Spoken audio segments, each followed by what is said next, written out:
Discuss कर रहे थे इसके बारे में, डीएनएस के बारे, ठीक है। तो मैंने तुम लोग को डीएनएस के ऊपर थोड़ा नॉलेज दिया था।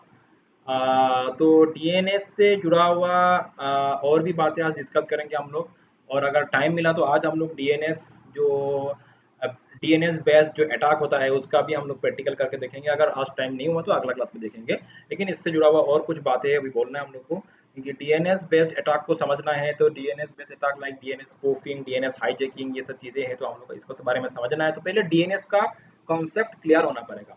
तो जैसे देखो, मैंने लास्ट टाइम तुम लोग को डीएनएस का बारे में बोला था, डीएनएस डोमेन नेम सिस्टम, ठीक है, डोमेन नेम सर्वर। अच्छा, यहाँ पे अभी डीएनएस क्या करता है तुम लोग को मैं एक हल्का सा रिमाइंड कर दूं। डीएनएस एक तरह से नेम मैपिंग का काम करता है। जो नेम मतलब जो तुम्हारा डोमेन नेम होता है उसके साथ आईपी एड्रेस को मैप कराता है, ठीक है। जो मैंने तुम लोग को लास्ट टाइम थियोरेटिकली समझाया था उसी चीज को मैं थोड़ा हल्का सा तुम लोग प्रैक्टिकल बेस्ड वे में थोड़ा एक्सप्लेन करता हूँ, और उसके बाद हम लोग जाएंगे डीएनएस अटैक के ऊपर, ठीक है। एंड देखो ये डीएनएस काम कैसे करता है। एक्चुअली ये सब इतना अच्छा, मैं एक काम करता हूँ, मैं इस चीज़ को प्रैक्टिकली अगर समझाना है फिलहाल मैं यहाँ पे एक सॉफ्टवेयर यूज करता हूँ। जिन लोगों ने सीसीए ने किया उन लोगों को पता होगा सॉफ्टवेयर के बारे में, जो कि सिस्को पैकेट टेस्टर सॉफ्टवेयर का नाम हो गया, ठीक है। ऐसे बहुत सारा सॉफ्टवेयर फिलहाल मैं यहीं पे कर रहा हूँ, और यहीं पे हम लोग ये जो प्रैक्टिकल डेमोन्स्ट्रेशन है ये डीएनएस वर्किंग का समझेंगे, और उसके बाद हम लोग डीएनएस अटैक के ऊपर जाएंगे। देखो डीएनएस से जुड़ा हुआ बहुत सारा बातें होता है। जस्ट वेट, पहले मैं इसको कंप्लीट कर लूँ, then I will explain you. मैं यहाँ पे ये सब चीज़ें जो आ रहा है मैं इसको यहाँ से हटा दूँ, मैं फिर यहाँ पे इसको मिनिमाइज करता हूँ, और ये मैं इसको गेस्ट लॉगिन कर लेता हूँ। चलो, एंड ये एक सॉफ्टवेयर है, ये सिस्को बेस्ड सॉफ्टवेयर है, ठीक है। एंड सॉफ्टवेयर का नाम है पैकेट टेस्टर। हालांकि तुम लोग को ये सॉफ्टवेयर अभी यूज़ नहीं करना है, ये जिन लोगों का सीसीए ने उन लोग जरूरत पड़ता है, लेकिन अभी ठीक है, लेकिन ये सॉफ्टवेयर का कोई जरूरत नहीं है, बस समझाने के लिए मैंने I am using this software. So first of all, let me use one server PC over here. You can see there are so many device options.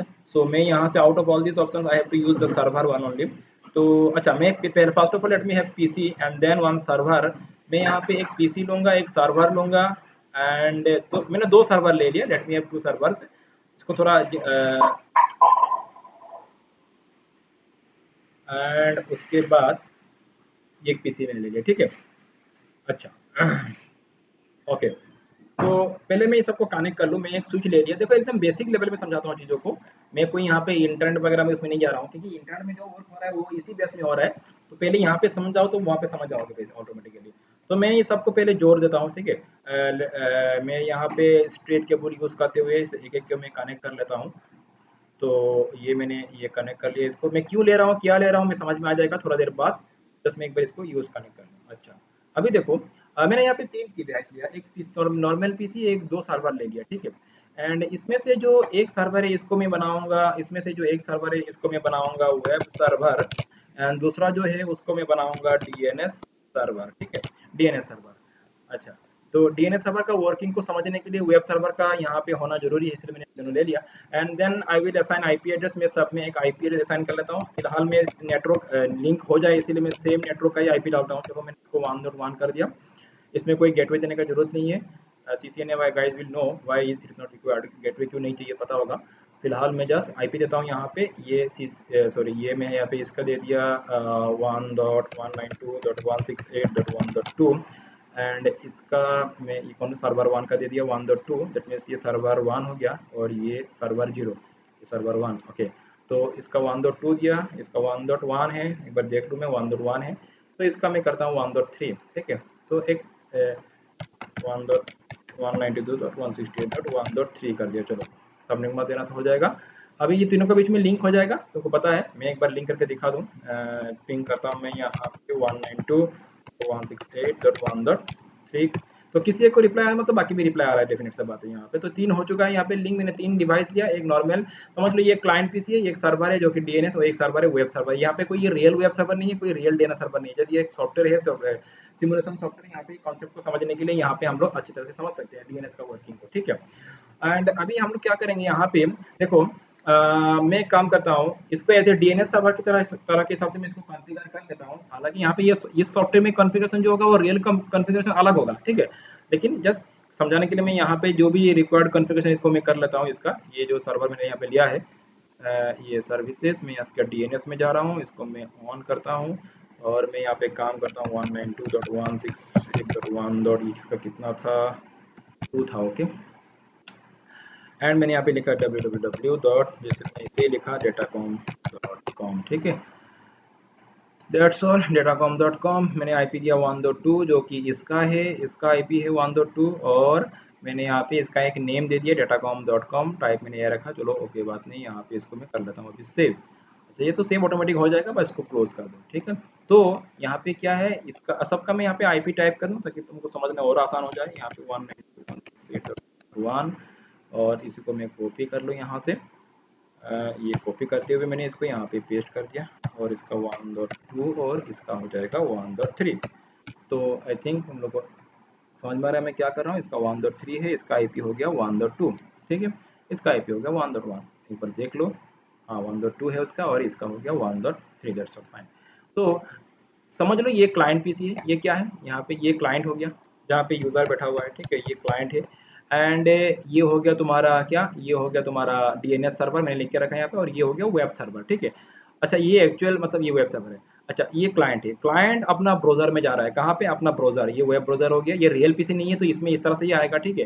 तो क्लाइंट अपना ब्राउज़र को ओपन करता है, और यहाँ पे ओपन करने के बाद ये क्या टाइप करता है, ये टाइप करता है www.datacom.com। देखो datacom.com का रियल वेबसाइट यहाँ पे ओपन नहीं हो गई, जस्ट ये डेमो है समझने के लिए, ठीक है। तो datacom.com, तो यहाँ पे जब मैं ये www.datacom.com करके मैं यहाँ पे गो करता हूँ, तो देखो यहाँ पे क्या आ रहा है, होस्ट नेम अनरिजॉल्व्ड, मतलब इस नेम से यहाँ पे कोई पेज, मतलब सिंपल सा बात है, पेज जो भी हो, लेकिन कोई भी पेज यहाँ पे ओपन नहीं हो रहा है।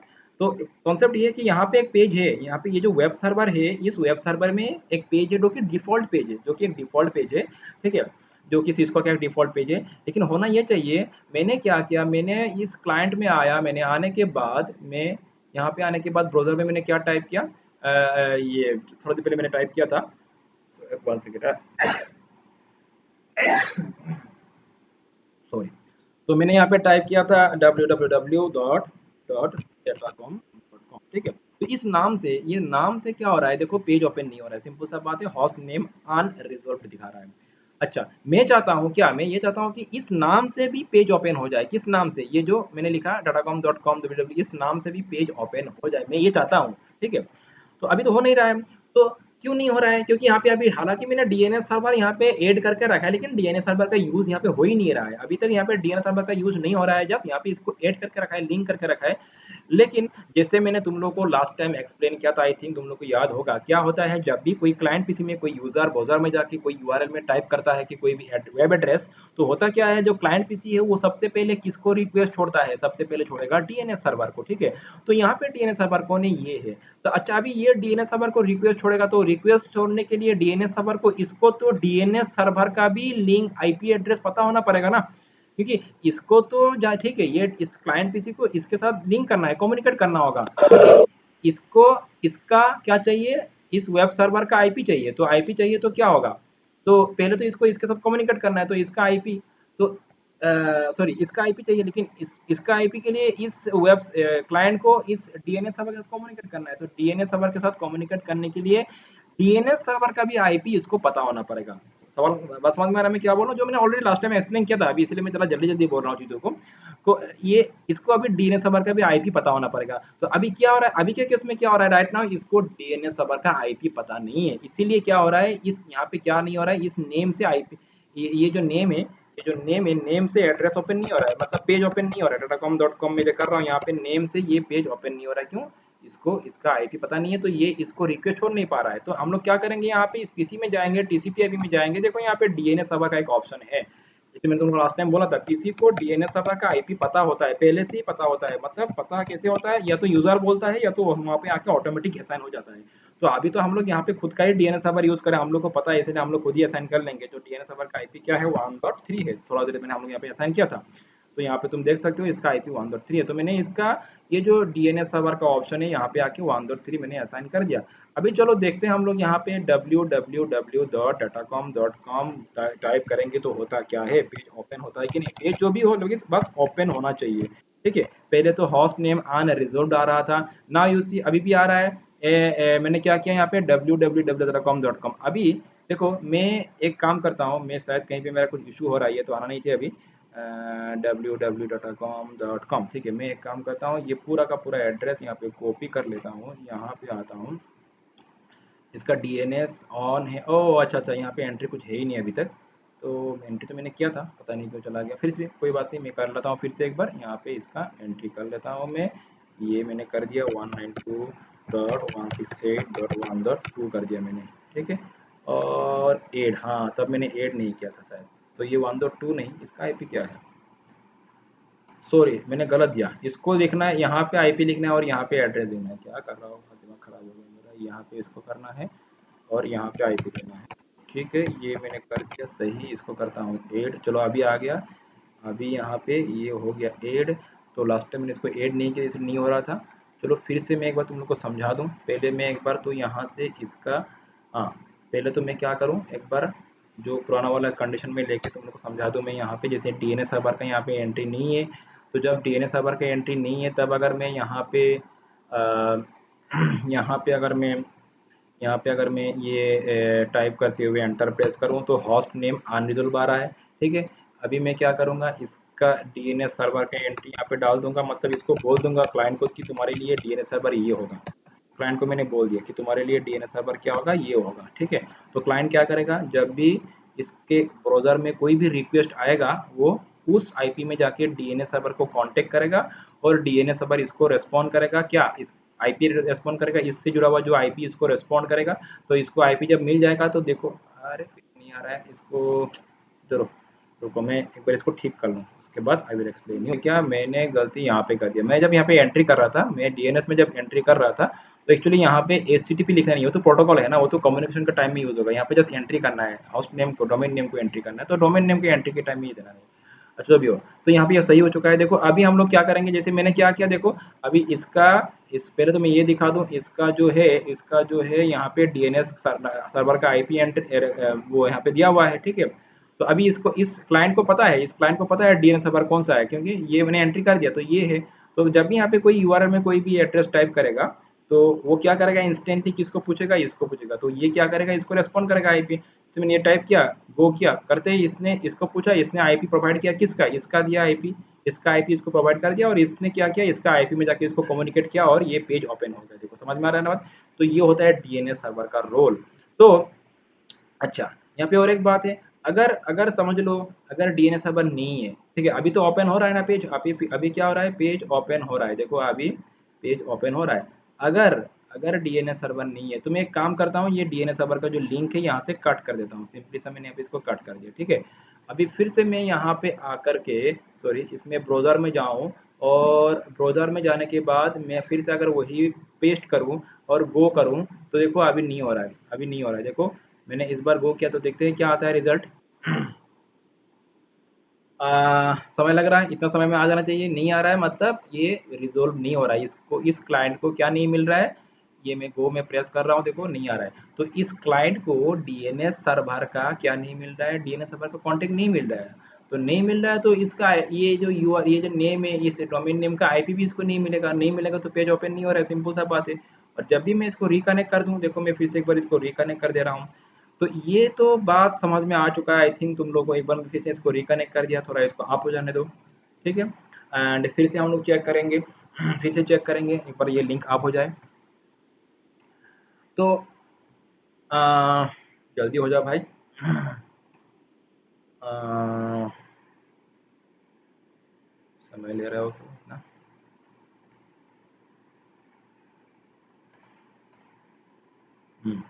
ठीक है भाई, इतना समय ले रहे हो, अच्छा।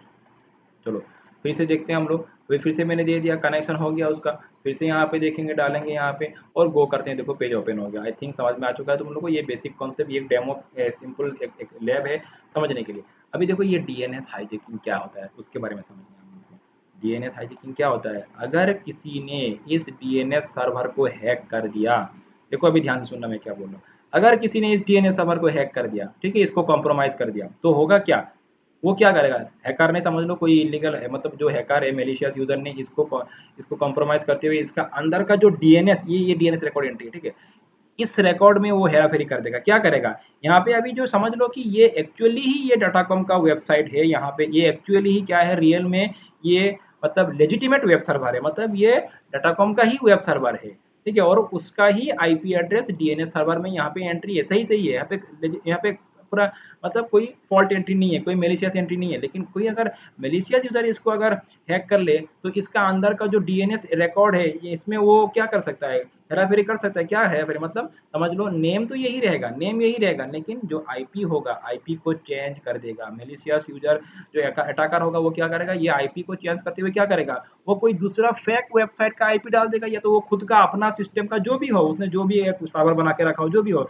वो कोई दूसरा आईपी यहाँ पे डाल देगा, दूसरा आईपी एड्रेस, ठीक है। तो होगा क्या, अभी तो दूसरा आईपी डालने का मतलब क्या है, तो मेलिशियस जो अटैकर है वो अपना किसी वेबसाइट का आईपी डाल देगा जो कि एक फेक वेबसाइट है या तो मेलिशियस वेबसाइट है। जब भी कुछ वेबसाइट को कोई विजिट करेगा तो उसका सिस्टम कॉम्प्रोमाइज हो जाएगा, या तो जो भी हो सकता है, ठीक है। तो ये होता है। तो इसमें अगर समझ लो इसने फेक डाल दिया, फेक क्या डाल दिया, फेक आईपी डाल दिया, मतलब दूसरा कोई वेबसाइट का आईपी डाल दिया, तो होगा क्या, जब भी ये क्लाइंट www.datacom.com को ओपन करेगा, तो अभी तो सही हो रहा है, अभी नहीं, मैंने चेंज नहीं किया। जब भी क्लाइंट यहाँ पे www.datacom.com को ओपन करेगा तो ये इसको रिक्वेस्ट छोड़ेगा, और ये क्या करेगा, अपना डाटाबेस सर्वर में चेक, अपने एंट्री में चेक करेगा, चेक करके देखेगा कि इस आईपी एड्रेस ये है, आईपी एड्रेस जो भी मतलब जो भी फेक है वही फेक आईपी एड्रेस इसको रेस्पॉन्ड कर देगा, और अकॉर्डिंगली वो उसी फेक आईपी में जाके उसको विजिट करेगा, जो कि एक्चुअली है नहीं ये सर्वर, जो कि कोई दूसरा सर्वर है, जो दूसरा वेबसाइट है। विजिट करते ही जो भी उस मेलिशियस यूजर का जो भी एम था वो सक्सेस हो जाएगा और ये कॉम्प्रोमाइज हो जाएगा, जो भी हो इस तरह से। तो खेल होता है इस तरह से। देखो अभी डीएनएस हाईजैकिंग का बहुत सारा कॉन्सेप्ट है, ये एक वन ऑफ द कॉन्सेप्ट, ये हो गया डायरेक्ट डीएनएस सर्वर अटैक हो गया, ठीक है। तो there are different types of DNS attacks, there are different types of DNS attacks. This is one of the DNS attack. अभी हालांकि हम लोग यहाँ पे सब अटैक डिस्कस नहीं करेंगे, बस जान लो तुम लोग, there are different types of DNS attacks. DNS attack एक होता है तुम्हारा लोकल डीएनएस हाईजैक होता है, सेकंड हो गया तुम्हारा राउटर का जो डीएनएस है उसको हाईजैक किया जाता है, थर्ड हो गया मैन इन मिडिल अटैक जो कि man in middle DNS attack, and finally the DNS server attack. अभी जो मैं बोल रहा हूँ तुमको ये हो गया डीएनएस सर्वर अटैक। यहाँ पे कोई क्या करेगा, मेलिशियस यूजर जो है डीएनएस सर्वर को ही अटैक कर लेगा, लेकिन ये काम इतना आसान भी नहीं है किसी डीएनएस सर्वर को अटैक करना, क्योंकि रियल लाइफ में जो भी डीएनएस सर्वर चल रहा है वो हाईली सिक्योर्ड ना रहता है। फिर भी समझ लो हो सकता है कॉम्प्रोमाइज अगर वहाँ पे वीकनेस है, वल्नरेबिलिटी है। तो पहला तो ये हो गया। Second type of DNS attack क्या है, लोकल डीएनएस। अभी तो मैंने तुमको यहाँ पे ये डीएनएस सर्वर से जुड़ा हुआ मैंने तुमको समझाया है। और एक तरह का होता है कि लोकल डीएनएस हाईजैक। अभी ये लोकल डीएनएस हाईजैक क्या है मैं जाऊंगा उसमें।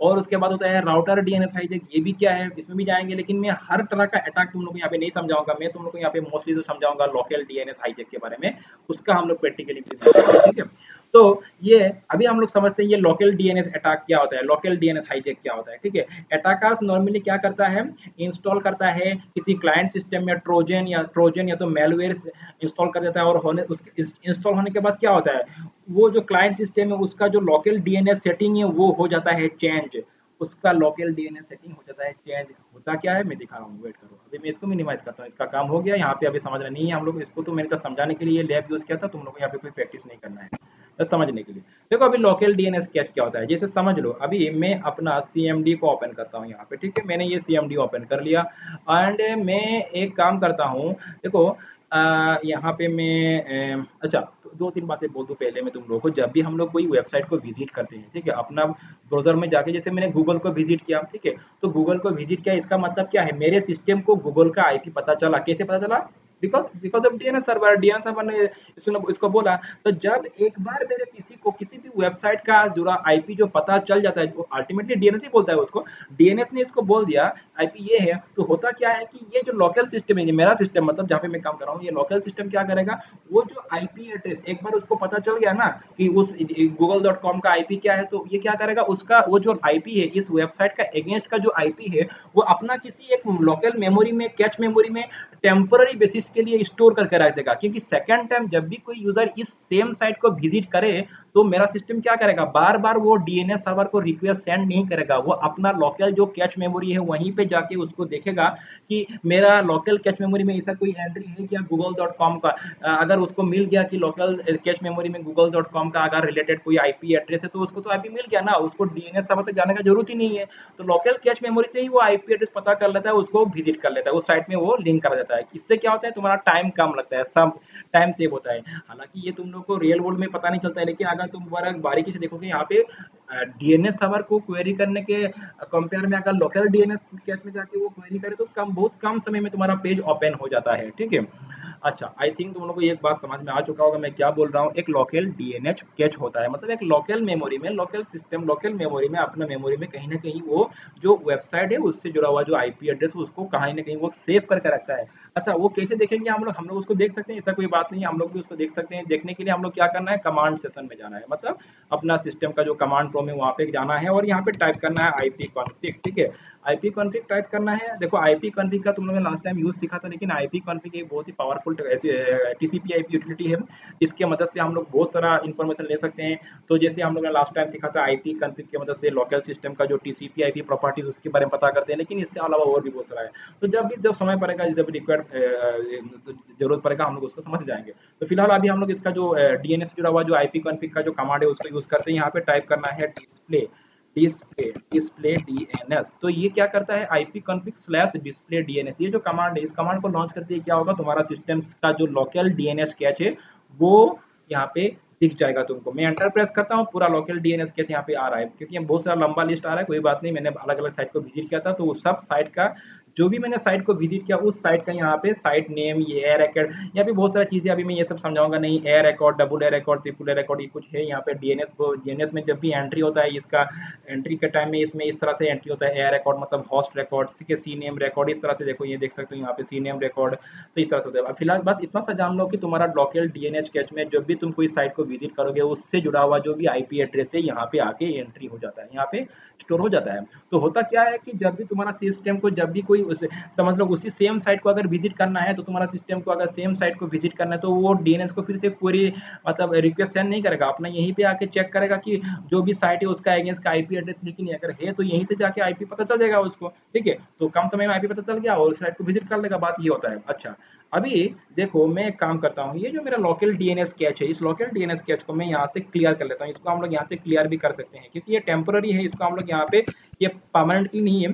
तो मैंने यहाँ पे फ्लैश डीएनएस कमांड चलाते हुए मैंने अपना लोकल डीएनएस कैच को मैंने क्या कर दिया, मैंने फ्लैश कर दिया, मतलब क्लियर कर दिया। मैं इसको करता हूँ क्लियर। अभी मैं फिर से ये डिस्प्ले डीएनएस वाला कमांड को लॉन्च करता हूँ। अभी कम एंट्री आ रहा है क्योंकि मैंने पूरा क्लियर कर दिया। ये सब एंट्री बाय डिफॉल्ट में आएगा, कोई बात नहीं। अभी देखो, अभी तुमको यहाँ पे अभी देखो यहाँ पे तुमको कहीं पे google.com दिख रहा है क्या? google.com देखो, मैंने अभी तक, क्योंकि मैंने पहले तो था यहाँ पे, मैंने फिलहाल अभी रिसेंटली इसको फ्लश कर दिया। तो देखो कहीं ना कहीं तुमको यहाँ पे google.com नहीं दिखेगा क्योंकि यहाँ पे google.com का कोई एंट्री फिलहाल नहीं है। मैंने फ्लश कर दिया, जो डिफॉल्ट में था वही आ रहा है, ठीक है। चलो अभी हम लोग क्या करते हैं, ब्राउजर को ओपन करते हैं और गूगल का जो साइट है उसको रिविजिट करते हैं। यहाँ पे आते हुए मैं इसको एक काम करता हूँ, मैं यहाँ पे इसको फिर से विजिट करता हूँ, ठीक है। चलो मैं इसको यहाँ पे फिर से विजिट करता हूँ और मैंने ये गूगल गूगल को मैंने फिर से यहाँ पे ये मैंने विजिट किया, मैंने इसको एंटर प्रेस कर दिया, गूगल का साइट लॉन्च हो गया है, ठीक है। सिंपल सा मैंने काम किया, कुछ नहीं किया, जस्ट गूगल का साइट को मैंने विजिट किया। चलते हैं कमांड प्रॉम्प्ट में एंड क्या करेंगे, फिर से वही, पहले तो इसकी को क्लियर कर लेंगे और फिर क्या करेंगे, डिस्प्ले डीएनएस करेंगे, एंटर प्रेस करेंगे और यहाँ पे आके देखो google.com का एंट्री आ चुका है, देख सकते हो। पहले नहीं आया था, google.com का एंट्री आ चुका है, उससे जुड़ा हुआ जो आईपी है वो भी यहाँ पे शो हो रहा है। उसका IPv6 आईपी और ये उसका IPv4 आईपी, ये 4 एयर रिकॉर्ड मतलब IPv6, सिंगल एयर रिकॉर्ड मतलब IPv4। तो गूगल का जो आईपी यहाँ पे आ चुका है। तो अभी नेक्स्ट टाइम जब भी मैं इस साइट को विजिट करूंगा तो मेरा सिस्टम क्या करेगा, मेरा सिस्टम फिर से डीएनएस को रिक्वेस्ट नहीं छोड़ेगा, ये क्या करेगा, अपना लोकल डीएनएस कैच को चेक करेगा, आईपी मिल जाएगा, साइट को विजिट कर लेगा। जल्दी होता है, कम समय लगता है। अभी तुमको यहाँ पे पता नहीं चलेगा बाहर से, लेकिन होता है इस बार। तो ये हो गया बात। अभी हम लोग एक्चुअल बात में आते हैं, जो हम लोग डिस्कस कर रहे थे, हम लोग का टॉपिक हो गया हैकिंग। तो ये लोकल डीएनएस हाईजैक का मतलब क्या है, जैसे पहले बोलते डीएनएस सर्वर का हाईजैक, अभी हुआ लोकल डीएनएस हाईजैक। तो जब मेलिशियस जो यूजर है, अटैकर जो है, मेरा इस डीएनएच कैच को मॉडिफाई कर देगा, क्या करेगा, मेरा इस डीएनएच कैच को मॉडिफाई करते हुए, समझ लो google.com.co.in के अगेंस्ट में जो अभी तो रियल आईपी, एक्चुअल आईपी है। तो मेलिशियस यूजर क्या करेगा, उसका जो मेलिशियस ट्रोजन जो भी है मेलवेयर, उसको यहाँ पे इंस्टॉल कर देगा, वो ट्रोजन क्या करेगा, इस डीएनएस कैच का एंट्री को मॉडिफाई कर देगा। क्या करेगा, मॉडिफाई करने का मतलब क्या है कि इसमें जो भी एक्चुअल आईपी उसको हटा के वो अपना आईपी, कोई मेलिशियस आईपी वेबसाइट का आईपी यहाँ पे लगा देगा। तो होगा क्या, जब भी मेरा पीसी को ये साइट विजिट करना हो तो मेरा पीसी अपना इस डीएनएस कैच को चेक करेगा, देखेगा कि वो आईपी उसको मिल जाएगा यहाँ पे, जो कि एक्चुअली फेक आईपी है, और उसी फेक आईपी में जाके मेरा पीसी फेक साइट को विजिट कर लेगा और जो अटैकर का जो एम है वो सक्सेस हो जाएगा। ठीक है, तो बात समझ में आ रहा है। This is called local DNS catch. ये हो गया लोकल डीएनएस हाईजैक। तो इस तरह से लोकल डीएनएस हाईजैक किया जाता है। तो हम लोग इसके ऊपर आने वाले क्लास में, आज तो समय ऑलमोस्ट बहुत चला चुका है, हम लोग इसके ऊपर आने वाले क्लास में एक लोकल डीएनएस हाईजैक कैसे होता है प्रैक्टिकली करके देखेंगे। और दो तरह का डीएनएस अटैक हो गया, जैसे मैंने बोला राउटर डीएनएस अटैक। तो राउटर, तुम्हारा जो घर में राउटर होता है उसमें भी डीएनएस का रोल होता है। ठीक है, उसमें भी एक तुम्हारा क्या होता है, डीएनएस का फंक्शन होता है। तो मोस्ट ऑफ दी अटैकर्स क्या करता है, तुम्हारा राउटर को हैक करते हुए उसमें भी जो डीएनएस है उसको भी मॉडिफाई कर लेता है। तो that is called router DNS attack. ठीक है, क्योंकि आजकल क्या होता है तुम लोग तो पता नहीं है, अभी मैं इतना उसमें जाऊंगा नहीं। मोस्ट ऑफ दी राउटर का जो भी है तुम्हारा जो जो लॉगिन यूजर नेम पासवर्ड होता है वो डिफॉल्ट होता है, और बहुत हैकर लोगों को ये पता होता है कि वो डिफॉल्ट यूजर नेम पासवर्ड क्या होता है। एक बार अगर उस तुम्हारा उसको पब्लिक आईपी मिल गया तो तुम्हारा पब्लिक आईपी में तुम्हारा राउटर को वो एक्सेस कर लेगा, और एक्सेस करते ही राउटर में एंट्री करते ही तुम्हारा राउटर में आकर एंट्री कर लिया किसी ने, तुम्हारा पूरा नेटवर्क को एक्सेस कर लिया, समझ लो। इसीलिए अपना नेटवर्क को सिक्योर रखना सिर्फ अपना पीसी को ही सिक्योर रखना नहीं होता है, अपना राउटर को भी सिक्योर रखना पड़ेगा, क्योंकि तुम्हारा राउटर के थ्रू ही तुम्हारा नेटवर्क में कोई तुम्हारा नेटवर्क में एंटर कर सकता है, और एंटर करते हुए उस राउटर में जितना भी कनेक्टेड डिवाइसेज है, जैसे फोन हो गया, टैबलेट हो गया, जो भी हो उस राउटर से जुड़ा हुआ सबको हैक कर, सबके अंदर सबको कंप्रोमाइज कर सकते हैं। हाँ, अलग बात है कि अगर से वहाँ पे वल्नरेबिलिटी है, वीकनेस है, तभी कंप्रोमाइज कर लेगा, लेकिन पॉसिबल है, ये सब बातें पॉसिबल है। ठीक है, तो इसीलिए तुमको अपना सिर्फ पीसी को ही सिक्योर रखना, तुम सोच रहे हो कि मैंने अपना पीसी में एंटीवायरस लगा दिया, ये लगा दिया, वो लगा दिया, ये सफिशिएंट नहीं होता है, लेकिन तुमको अपना राउटर को भी सिक्योर रखना पड़ता है। तो इतना घबराओ मत, सोचो मत अपना। तुम लोग भी शायद राउटर यूज कर रहे हो, एक्चुअली जो डिफॉल्ट में राउटर में जो मतलब ऑप्टिमाइज सिक्योरिटी है उसमें वहाँ पे सेट किया जाता है। तो फिर भी अगर अगर तुमको उसके ऊपर नॉलेज, तुम उसको और भी हाईली सिक्योर रख सकते हो, क्योंकि इतना मतलब जो डिफॉल्ट में तुमको वहाँ पे इतना हाईली सिक्योर उसको रखा नहीं जाता है, उसमें भी बहुत सारा वल्नरेबिलिटी, उसमें भी बहुत सारा वीकनेस निकाला जाता है। अभी मैं वो सब के बारे में एक्सप्लेन नहीं करूंगा।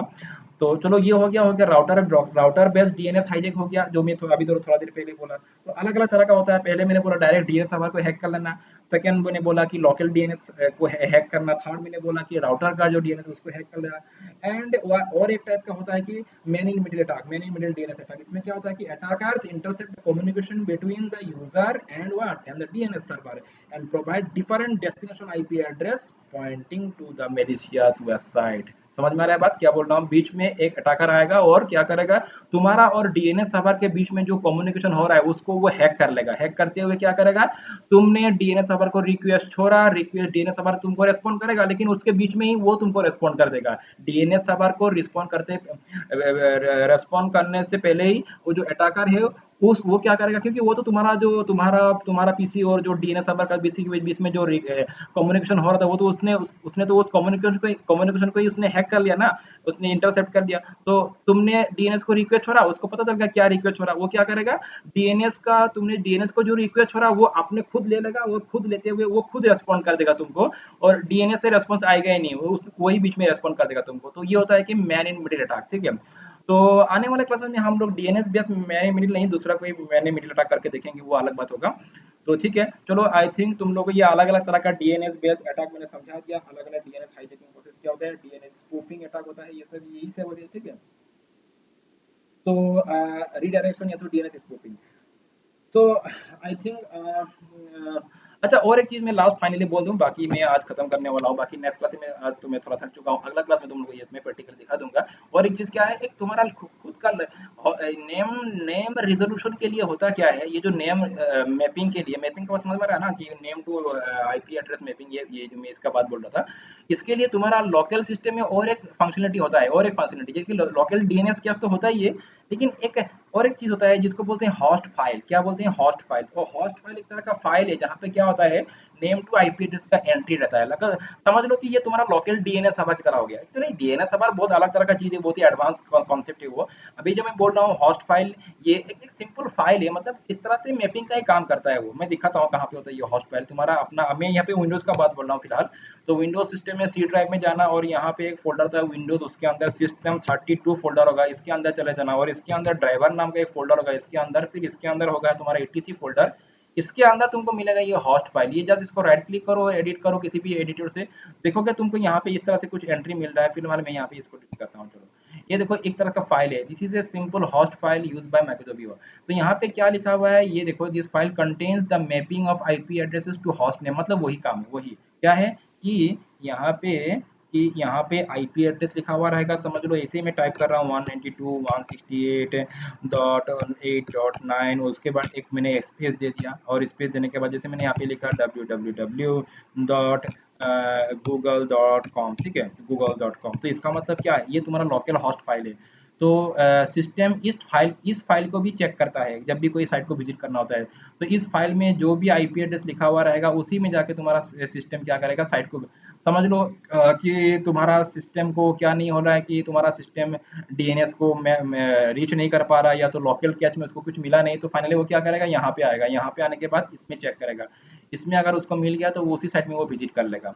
मतलब मैंने जैसे www.google.com के अगेंस्ट में कुछ भी मैंने आईपी डाल दिया, समझ लो रियल आईपी नहीं डाला मैंने, कुछ भी डाल दिया, तो होगा क्या, जब भी मैं यहाँ पे आके google.com टाइप करूंगा, जो मैं आईपी दूंगा उसी आईपी को वो विजिट कर लेगा। मतलब google.com में कोई दूसरा साइट ओपन हो जाएगा जिस साइट का मैंने आईपी दूंगा। तुम चाहे रियल भी दे सकते हो, तुम चाहे क्या कर सकते हो, यहाँ पे रियल आईपी भी दे सकते हो। तो एक्चुअली इसका काम इसको मोस्टली इसको हैक करके इतना काम नहीं होने वाला है, इसको हम लोग अलग काम यूज करते हैं। कि समझ लो कि मुझे समझ लो ये एक्चुअली कॉर्पोरेट सेक्टर में उन लोगों का बहुत सारा अपना अपना प्राइवेट वेबसाइट होता है, और उनका अलग अलग प्राइवेट वेबसाइट का आईपी होता है। तो इंस्टेंटली विजिट करने के लिए वो लोग क्या करते हैं, वो जो host name to IP address का जो एंट्री होता है यहाँ पे करके रखते हैं। तो होता क्या है कि सिस्टम यहाँ पे आके यहीं पे मतलब बिना डीएनएस में जाते हुए यहीं पे उसको आईपी मिल जाता है, और आईपी से वो विजिट कर लेता है। ये तो इसका इस उस तरह का होता है। कभी कभी इसको भी मॉडिफाई करते हुए अटैकर्स तुम्हारा मतलब डीएनएस मतलब अटैकर क्या करता है, ये मैपिंग से रिलेटेड मलिशियस अटैक कर सकता है, ठीक है। तो ये हो गया होस्ट फाइल है। चलो, ये सिस्टम के अंदर होता है मोस्टली, ये विंडोज के अंदर का बात बोल रहा हूँ, बाकी मैं लिनक्स का बात नहीं बोल रहा हूँ। मैक का अलग सा होता है, लिनक्स का अलग का होता है। तो चलो, यही तो बात यहाँ पे था। तो डीएनएस जुड़ा हुआ जितना मैंने बेसिक बात बोलना था बोल चुका हूँ। अभी डीएनएस को अगर ब्रॉडली समझना है तो वो अलग कॉन्सेप्ट है। अभी यहाँ पे हैकिंग में भी है, डीएनएस को ब्रॉडली नहीं समझाऊंगा, इसमें और भी बहुत सारा ज्यादा कॉन्सेप्ट है। तो बस इतना सही चाहिए हम लोग को। अगले क्लास में हम लोग डीएनएस स्पूफिंग बेस्ड एक अटैक करके देखेंगे, तो वो नेक्स्ट क्लास में होगा। तो आज के क्लास में यही को फिनिश करता हूँ। Okay, bye.